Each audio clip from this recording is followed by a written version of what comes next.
While retirement is generally seen as a time of relaxation and self-focus, God calls us to love, serve, and help others for a lifetime. He has been preparing us for this retirement season, literally our entire lives. In retirement, countless Christians enter a state of spiritual dormancy, not knowing how they are called to have an impact for God's kingdom. The Retirement Reformation seeks to encourage and empower the 50 million Christians approaching or in retirement to embrace the calling God has been preparing in them. When the world says it's time to stop, you can begin to have your greatest impact. Welcome to iRetire4Him, the mouthpiece of the Retirement Reformation, where our goal is to journey from retirement to reformation so you can say, I retire for Him.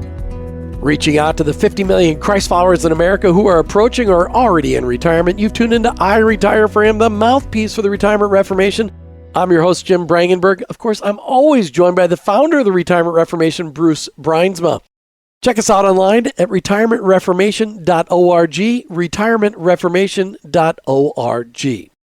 Wasn't it Dolly Parton who sung, "Working 9 to 5, that what a way to make a living. Barely getting by, it's all taking and no giving. They just use your mind and they never give you credit. It's enough to drive you crazy if you let it." But really, most of us love going to work. Work gives us purpose.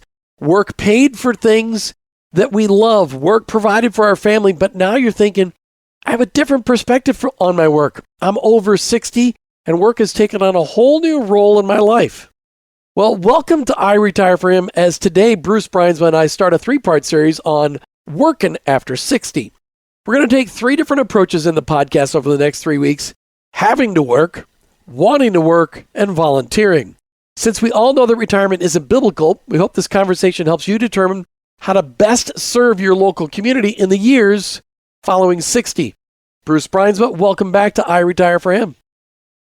Jim, as always, it's good to be with you, and I'm really excited about these next 3 weeks because these are subjects that has received some attention in the mass media and other places, but there's some changes that are happening, and I'm so glad that we're going to be able to explore it together. Well, and as we talk today about having to stay at work, when you really look at it, there are probably people last year, the year before, they were thinking, I'm going to retire in 2022, and that was before 30 and 40% inflation. I know they say it's less, but we all know better than that because I paid $6.60 for gas in California the other day, and last March in Missouri, I paid $1.59. That's somewhat greater. I'm going to interrupt you because last week, Friday afternoon in Amsterdam, the Netherlands, I paid $9.30 a gallon. That's a lot of money. That's a lot of money. Bruce, it's not a fun reality to focus on, but some people, even though they are of retirement age, they have to work. That doesn't seem fair. You know, I don't think it's a question of fair, unfortunately. It would be nice if the world was fair, but that's kind of not the way God created it fair. But then a couple of folks named Adam and Eve and Cain and Abel and a few other folks intervened in there. And so this whole fairness issue kind of went away. And so it really talks about need. And so is there a financial need? Perhaps is there an emotional need? But let's focus on that financial side for a while, because there's an increasing number of people that they have to work in order to what? In order to live, to have the resources to be able to buy whatever it is they need to be able to take the next week into stride. So since I'm the one that's closest to 60 of the two of us, I thought it would be helpful for us to go through some of the reasons that people have to stay at work past retirement age. And I think one of them is the failure to plan, whether it's planning financially or, let's just start with that. They just never started saving enough for retirement. They thought Social Security would take care of them, and it's just not going to be enough. Or they kept refinancing their mortgage. I have a lot of friends that are my age that still have quite a mortgage because they kept refinancing their mortgage, or they kept buying new homes, and so their homes aren't paid for. And that, of course, is a big nut to crack in today's world. But I think most people who have to stay at work, They just got expenses that are more than what they can cover by what their retirement income is going to give them. And that may be some of it due to inflation, but some of them due to lifestyle. Bruce, you've got friends and I've got friends that live a lifestyle that just simply isn't sustainable with an ongoing retirement income. They need to supplement it with pay. Let me just interject into that. Please. There's another piece that is foundational to all the issues that you addressed and perhaps some others. But the fact that retirement now is actually the length of time. So the reality of longevity being 30 years. I remember when I was younger, people, they worked till 65, they died at 67. Not a big deal. Now, you're just getting started when you're 70. So we've got this longer period of time, and it costs more money, not just only because of inflation, but just simply because of the length of time. And then medical expenses is another piece that jumps in here that they didn't have before. And so there's all of these things that have come up just simply because of longevity.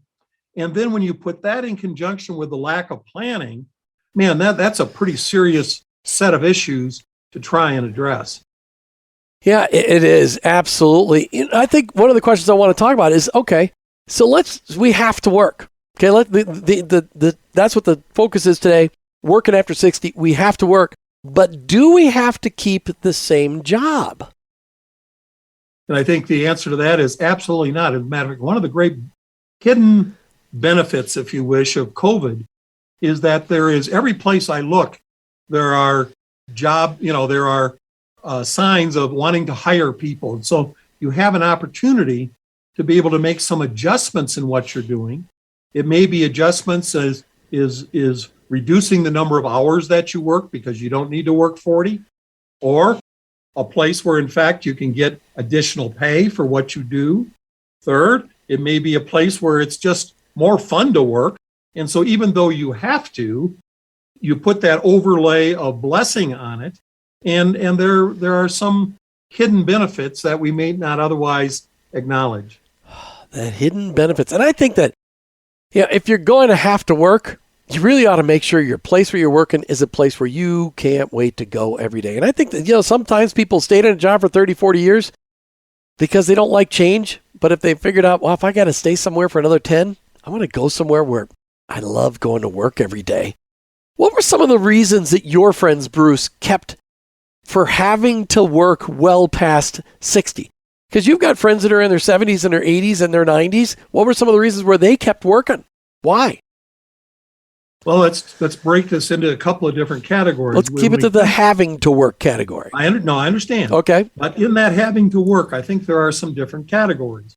One of them is the entrepreneurial world. You own a business and you don't have an exit plan.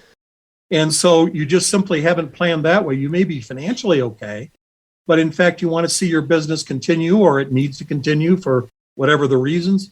And so in a sense, you're kind of stuck. And so you keep working because that's what you do. As a matter of fact, I was talking to one of our staff members this morning, and the staff member was sharing about her mother. And her mother is 67. She's a hairdresser and continues to work 5 days a week plus Saturday. And when asked about, well, why aren't you going to stop? She says, well, I have no retirement and I don't know what else to do. Well, and as long as your fingers are nimble, you could do that forever. I mean, and plus, people who are hairdressers and hairstylists, they get it's like counseling. They're bartenders and hairstylists. They're like counselors. That's what they're doing. They listen to people's problems. That would be fun. What a great ministry place that is. Bruce, now, I wanted to continue on that thought. So why don't you continue on that thought when we come back from our break? Would that be okay? Let's do it that way. All right. You're listening to iRetire4Him with your host, Jim Brangenberg, and of course, the founder of the Retirement Reformation, Bruce Bruinsma. Check us out online at retirementreformation.org. We'll be right back with our first guest of this series, and then Bruce and I will finish this conversation. We'll be right back. The Retirement Reformation wants to come alongside you as you navigate in each stage of your retirement. Our online resources include our blog, our downloadable books, and life planning studies, as well as membership and coaching options. Go to retirementreformation.org and use these resources to begin the transformation of your retirement. Journey from retirement to reformation, so you can say, I retire for Him. That's retirementreformation.org. Now, back to the show. Hey, welcome back to I Retire for Him, the mouthpiece for the Retirement Reformation. Bruce, every second segment you bring on a guest that's got a story to share of how their faith is being lived out in their life. Who do you have for us today? I've got a very special guest today, and she's special for all kinds of reasons, but the one that's the closest to my heart is her work in the anti-abortion movement and the way that she has been both committed and activity, both from a civic standpoint as well as from a ministry standpoint. So, Dr. Sharen Ford, welcome. We're so glad that you're here. Well, thank you for having me on your program today. What a pleasure. We've spent more than a couple of years being guided by God's Holy Spirit in some very specific areas of action. Give us just a quick executive summary, if you would, of how He's directed your paths to get you to where you are today and serving Him in the way that you do. Well, the short story, I worked for state government here in Colorado at the Department of Human Services in the Division of Child Welfare. For 30 years, I worked for state government, being a good public servant, I hope. Thank you for that. Thank you. But it's about children in foster care, children who are in need of adoption, working with families who were prospective foster parents, prospective adoptive parents, working with adolescents. Boy, as our kids get older, they're sometimes still in the foster care system and they need permanency and they need guidance. And so those kids are aging out of the foster care system, and what's going to happen to them? That was part of the work. And then that important work, all of that work's important, but thinking about kids and families who cross state lines, that there needs to be that conversation with other state employees and other states to say, gosh, a family that I know of here is moving to your state, and I want to make sure that they're connected with the right resources before we send them your way. And by the same token, they were sending families our way. And so that's called the Interstate Compact on the Placement of Children and the Interstate Compact on Adoption Medical Assistance. So those were some of the things in my portfolio that allowed me to be hopefully a public servant that was mindful of that all these things impact children and they impact families. And if we are not doing our just job, that God will hold us accountable for not serving well. If I can interject, Judy and I were foster parents for about 10 years, and the brother and sister that came with us, they were 4 and 5 at the time that they came, and when they were 12, 13, they went back. In Oregon at that point in time, you couldn't adopt if you were a foster parent. That's changed now, thank goodness. But anyway, their mother took them just for 2 weeks into another state, and we could not bring them back. And so that I wish we had an advocate like you at that point in time, because that was really painful. Yeah. I'm sure it was not only painful for you and your wife. Thank you for serving. Thank you so much. What you poured into those children are seeds that will mushroom and grow over a lifetime. Very much so. And yes, you're correct. It hurt. It not only hurt you, but it hurt the children. And I pray that God sent some other people to be in those children's lives to help them in their journey of life. They were blessed, and He did. So how did you make a transition then from being a public servant to being a private servant? Well, during the last probably 6 years of working in state government, I got connected with a vice president at Focus on the Family. And in her role, she was interested in identifying families across the United States in churches that would care about the children in their state that were going to be leaving the foster care system without a forever family. Even today, there are over 100,000 children who have their parental rights terminated, and they are seeking a forever family. And so that young woman, her name was Kelly Rosati, said, hey, when you get ready to retire, I want you to come work with me at Focus on the Family. And I was like, yeah, sure. Well, when it was time for me to leave state government, I had this little niggling in the back of my head, and God said, call her, reach out to her. she really did mean what she said. And so I did. And she said, don't take another position. Give me a few minutes. I need to make some, calls. And before I knew it, I had a job offer to come work with Focus on the Family. What a blessing. And so how has that call played itself out over these last, 6 years now, and what it is that you see ahead of you? What are the kind of the key highlights of that? I think the key highlights is we have moved what we call our Wait No More program here at Focus on the Family from being just about the children who are legally free for adoption to having a more broader perspective that it doesn't matter where a child is in their journey. If they're coming to the attention of state government or local child welfare government, they need quality foster homes. Families who are doing the foster care work, they need families who will wrap loving and supportive services around them. That families who God has called to adopt, those families need supportive services wrapped around them. And they're through this journey of caring for children who have trauma histories, that those families need to be equipped and supported. And so one of our roles is to not just say, hey, come be a foster parent. Oh, hey, come be an adoptive parent. But who in your church, who in your community will love on you and care for you as you're caring for vulnerable children, so that you know that you're not walking alone. God says, I'll never leave you nor forsake you. And so if God's not leaving us or forsaking us, that he has people in the pews, maybe not in your church, but in someone's church, that will stand up and be supportive of you and the children that you're caring for. And that's what he asks his bride to do. There's about 40 million, quote unquote, retired Jesus followers who are not active in ministry at all, other than attending church perhaps. And so the call that you just made, without calling it a call, to the audience that we serve, I think has a really unique opportunity to it and a huge need. Matter of fact, I was at a conference recently, and I think I heard the number that there were 400,000 children in the foster care. Is that about a right number? That's a right number. Hey, if every church, if there would be grandparents, older folks, and younger folks that would partner together as the Church of Jesus Christ, we could fix that problem in a couple of months. Exactly. I ask people, I say, God didn't say that we're supposed to do everything. He only asked you to do your piece. What is the piece that God is asking you to do? Everybody can do something. Everybody can cook. Somebody can cook. Someone can clean. Someone can sit down and have a cup of coffee with you and just be a good listener. Someone can come in and watch your children while you sleep. Just get the extra rest that you need. What is your yes? When God asks you to step in, are you willing to say yes without hesitation, knowing that he will provide for you and keep you?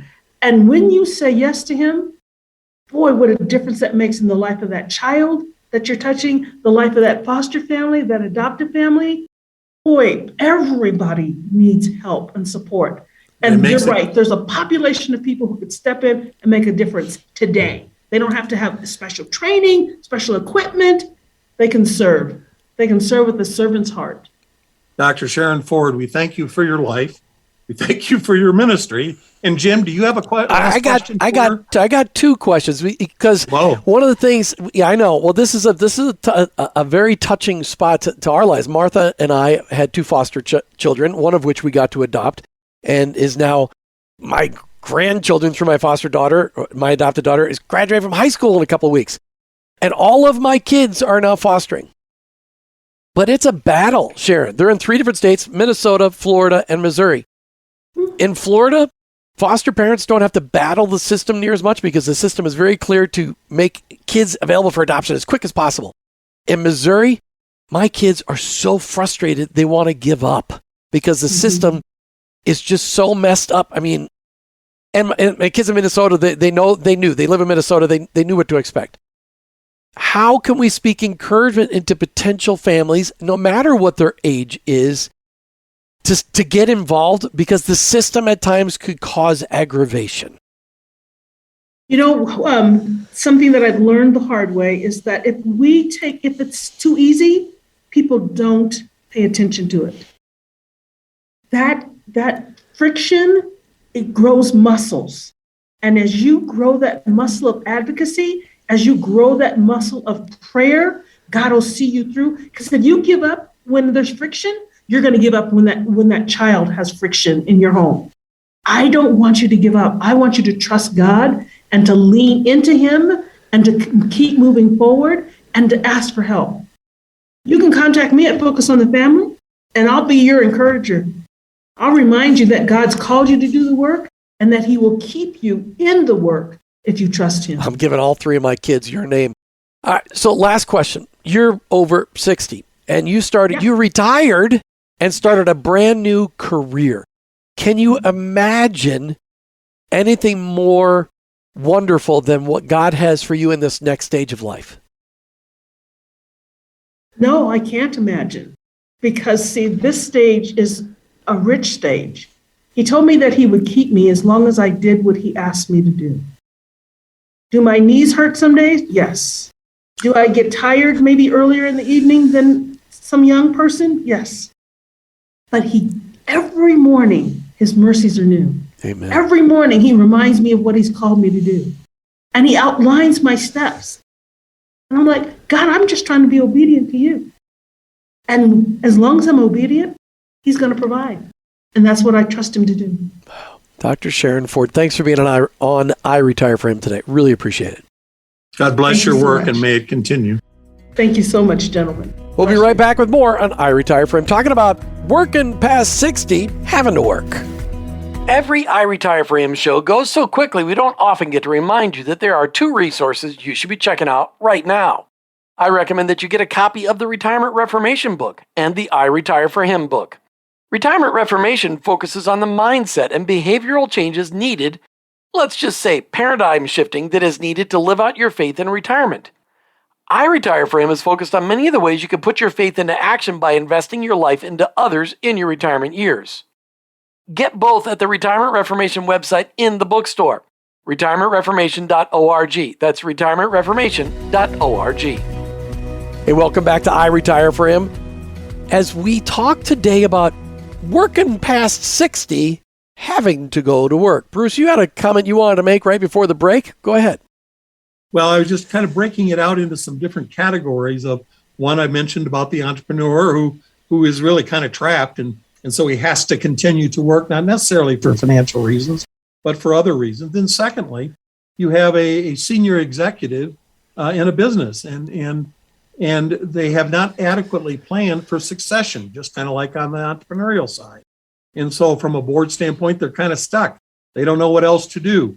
And so he continues to work because there's a commitment, there's a need that only he or she seems like they can fulfill.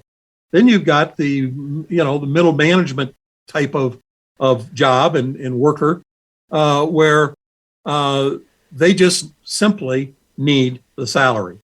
But I think the point that you made is critical, and we ought to explore that a little bit more about the opportunities to be able to make a change at this time in life, to continue to work because you need to, but to do it in a place that gives you greater joy, perhaps some more freedom, and certainly some meaning and purpose. Yeah, I think what's great with the whole mindset of living out your faith in your work, if you've worked in an environment for multiple decades that really squelched your ability to live out your faith, to be able to search out, because there are literally, what was the number that released at the end of a couple weeks ago, 10 million jobs available. You can pick and do anything. You can work anywhere. Hobby Lobby's pretty hard to get into. I've got a granddaughter trying to get into Hobby Lobby, but that's a little tougher. But when you look at the opportunities, they're unlimited. That filter, I think, Bruce, how do you figure out what career might be a good fit? Well, first of all, if you're 60 or maybe 65, and so you've had an opportunity to experience perhaps things that don't fit. Therefore, that gives you the opportunities of things that do. Secondly, what are the things that you're passionate about? Right. And that a job setting. We have a lot of staff that work with us who come to work with us because we're a Christian ministry. And they provide the skills. They need to work. They provide the skills, but they do it within a context that gives them greater pleasure. And when they put their head on the pillow at night, It's not because they're glad because they got a paycheck, which they need, but it was also had meaning and purpose. Have any of your friends chosen just totally different careers after 60? They have. Matter of fact, one of those examples, a number of examples, are people that were in for-profit business of one kind or another, and totally changed their career to become, the CFO of a ministry, or to be able to apply their skills in a ministry setting where they're still paid, their compensation is there, but the purpose for the work has changed, other than their need for still compensation. But what it is that they're doing provides much more meaning and much more purpose. Have you ever thought about, okay, if you were going to do something, on his Envoys group, they say, you just decide, I've done what I need to get done, and now I'm just going to go ahead and let it be. I'm going to move away from it. You've got your coffee plantation, you've got Retirement Reformation. Is there anything else you'd like to explore into your 80s? Well, into the 80s, the opportunity to encourage people in meaningful ways. And the Retirement Reformation gives us an opportunity to do that. And that is what it is that God's called me to for the rest of my active life. And it's certainly not a job. It certainly is a ministry, but it certainly is also hard work. So let's not break those apart. We're always going to be working. God calls us to work. And so it's not a question that there's not going to be sweat on our brow, but is what is going to be the result of the sweat on our brow, both for us internally and for the impact on those we love and those we're called to serve.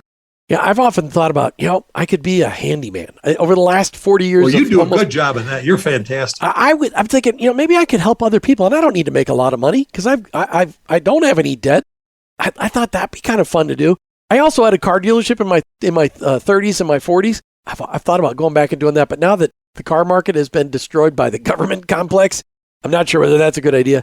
But I've also thought about being a preacher. I would be fun. I don't know how to be a very good pastor because when people are being stupid, I just tell people they're being stupid. That's not very shepherding-like. But I love to teach. It's fun, but I don't know that I taught high school one year. I will never do that again. But it's fun to think, okay, if I'm going to work, which we're all going to work in some fashion, because we're not going to sit back and just play golf all day long or play tennis or a pickleball, because God's called us to be workers, and we're called to the gospel, to the mission, the Great Commission. I think the stages in retirement also tend to dictate what options are available to you and which ones you want to take advantage of. So, that first stage of really active that you're in, very much so. That second stage, which is much more consultative and much more mentoring, that's probably more of the stage that I'm in. And then the last stage, which is that reflective stage, where you're able to really get your arms around it and be able to position that information for others, but to find ways as work to be able to do those things and to recognize the differences and to be prepared for them, I think is really important. Well, what I love the fact is that I believe Retirement Reformation can help with all of this. As you really help people work through, with your series of books, helping people work through, how will I spend my retirement years? Even if I choose to work or have to work in order to pay my bills, there's a level of intentionality that Retirement Reformation can help with this, isn't there, Bruce? And there's also the realization that, we need to bloom where we're planted. And if it is we need to work because for all the reasons we talked about, some of them dumb and some of them, you say, well, that was just really stupid not to prepare. But that is where you are. And God will use you everywhere that you are. And if you are in his will, then even that need to work can be played out as a ministry. Oh, especially the need to work. God has got so much for you in this work. And if you have to work, look at it as an opportunity to create, to really explore your own mission field. Your workplace is your ministry place. And in that ministry place, you may be the only Jesus your coworkers, employees, and bosses may ever meet. Bruce, great conversation as we start off this 3-part series on working past 60 and on having to work. I thank you very much, Bruce. Great conversation. I loved it too. And there's lots more in the next 2 parts of the series. You've been listening to the Retirement Reformation with your host, Jim Brangenberg. Well, I retire for him, the mouthpiece of the Retirement Reformation. With your host, Jim Brangenberg, of course, Bruce Bruinsma, the founder of the Retirement Reformation. Please check us out online, retirementreformation.org. We're Christ followers journeying from retirement to reformation so we can ultimately say, I retire for him. I retire for him. Thanks for listening to I Retire for Him with your hosts Jim and Martha Brangenberg and Retirement Reformation founder Bruce Bruinsma. I Retire for Him is the mouthpiece of the Retirement Reformation. Most Christians tend to follow the world's pattern of rest and self-pampering during retirement. However, in your retirement, you can be focused on God's unique call to love, serve, and help others. This can be your best season of life if you take advantage of a life's worth of knowledge and experience and combine it with a greater freedom of time and money and invest it all in the generations both preceding and following you. The Retirement Reformation is encouraging Christians to find and follow God's call in all seasons and aspects of life, especially in retirement. Take time to sign the manifesto at retirementreformation.org and explore the wealth of resources available on our site.